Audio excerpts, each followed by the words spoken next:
giving our kids free access to social media and phones at young ages. They are not ready for it. Their minds cannot cope with the dopamine.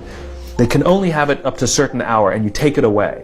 They're children. You can take the phone away. We've got to intervene as parents. But as companies, we now have to deal with the influx of kids that are coming into our companies with addiction. Watch, I see it all the time. Walk through any office.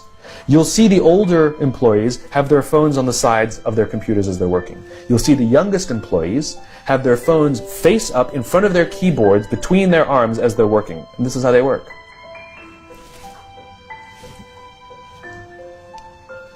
And the science is alarming. They did experiments on mice where they did the multitasking. They put flashing lights to mimic going from the computer to the cell phone, the computer to the cell phone to the TV.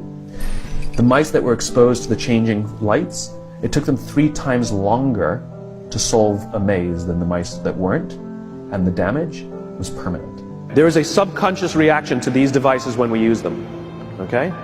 What if I were to hold my phone while I'm talking to you? I'm not checking it, it's not buzzing, it's not beeping, I'm not even nothing, I'm just holding it. Do you feel at this moment that you are the most important thing to me right now? No, you do not.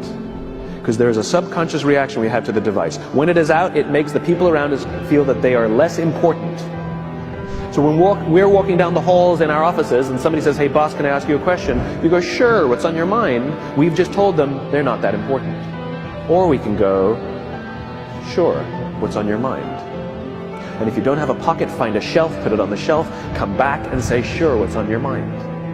When we show up to a meeting, or a lunch, or a dinner, with our colleagues, our clients, or our friends, or our families, and we put the phone on the table, we have announced to everyone in the room that they are not that important to us. And by the way, putting the phone upside down is not more polite.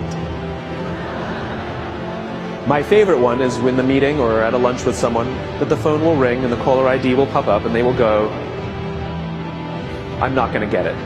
Oh, so magnanimous. Oh, lucky to eat with you today.